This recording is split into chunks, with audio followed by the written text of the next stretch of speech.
సంతకాలు పెట్టి సంతకాలు పెట్టి వెళ్ళిపోతున్నారు వైసీపీ ఎమ్మెల్యేలు అని ఒక 7 పేర్లు చదివారు. స్పీకర్ స్థానం అనేది కొద్దిగా ఏంటంటే దానికి అత్యున్నత గౌరవం ఉంటుంది. ఆ స్థానం అలాంటిది. తెలుగుదేశం నాయకులుగా వారు ఏమైనా మాట్లాడచ్చు, కానీ వన్స్ ఆయన స్పీకర్గా ఉన్నప్పుడు ఆ రకంగా మాట్లాడచ్చా? వాళ్ళు ఎలా వచ్చారనే విషయం, వాళ్ళు రాకపోవటాన్ని తప్పుపట్టడానికి స్పీకర్కి రైట్ ఉంది, కానీ అటువంటి వ్యాఖ్య చేయొచ్చా అని మీరు మాట్లాడే ముందు ఒకసారి ఆయన ఏమన్నారు చూసి మీ దగ్గరకు వద్దాం. ఎన్నికైన గౌరవ సభ్యులు సగౌరవంగా సభకు రావాలి. ప్రజలు ఎన్నుకున్నారు మిమ్మల్ని, సభలోకి వెళ్ళి మా సమస్య మాట్లాడమని. సభకు రావాలి. ఎవరికి కనిపించకుండా వచ్చి సభ్యులు హాజరు పట్టికలో సంతకాలు చేసి వెళ్ళిపోతున్నారని దొంగలలాగా వచ్చి.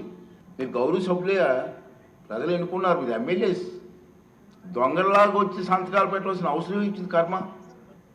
ఎమ్మెల్యేగా గౌరవప్రదమైన దీంట్లో ఉండి హాజరు పట్టికలో సంతకం చేసి సభకు ఆ మొహం చాటేయడం వారికి గౌరవాన్ని తగ్గించిందే తప్ప పెంచదని చెప్పి తాలూకు అభిప్రాయం.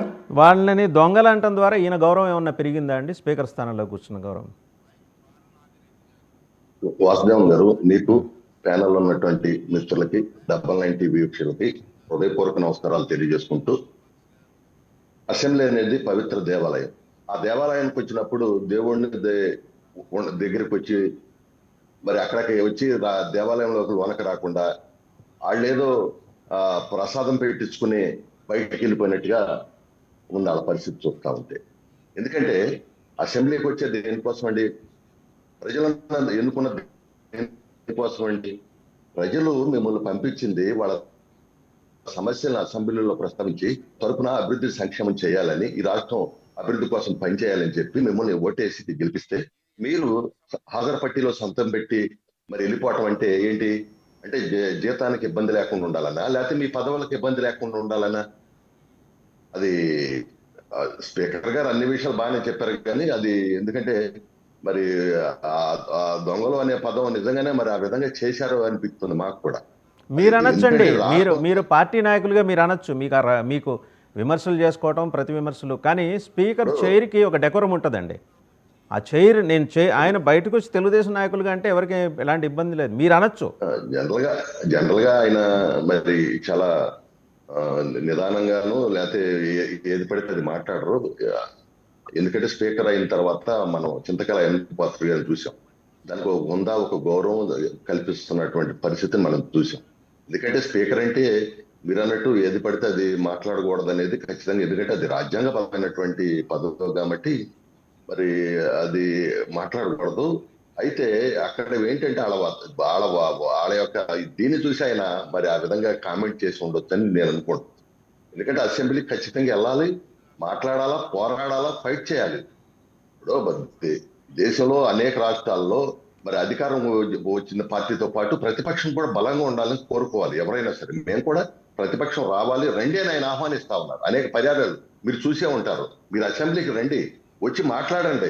అసెంబ్లీ ఉండదు దేనికోసం, మిమ్మల్ని ఎన్నుకున్న దేనికోసం చాలా క్లియర్ గా అనేక సందర్భాలు ఆయన చెప్పారు. అయినా కూడా అన్నిసార్లు చెప్పినా కూడా మరి ఆయన రావట్లేదు, వచ్చి మళ్ళీ ఈ విధంగా చేయట్లంటే ఆయనకి బాధ వేసి ఉంటుందేమని నేను అనుకుంటున్నాను.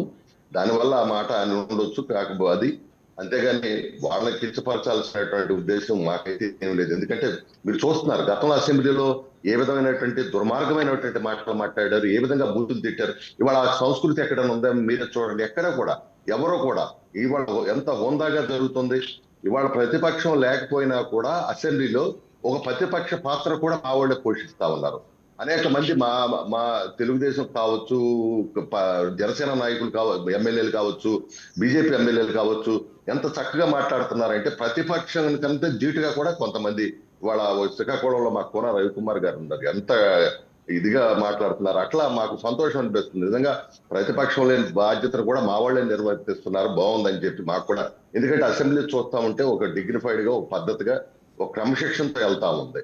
కాబట్టి అలాంటి పరిస్థితుల్లో వైసీపీ ప్రభుత్వం, వైసీపీ శాసనసభ్యులు, ముఖ్యంగా జగన్మోహన్ రెడ్డి గారు అసెంబ్లీకి రావాలి, రమ్మనండి, మాట్లాడమనండి, ప్రజల పక్షం పోరాడమనండి. గతంలో మాకు తక్కువ సీట్లు వచ్చినప్పుడు మేము రాలేదా? 23 మంది ఉన్నప్పుడు మేము రాలేదా?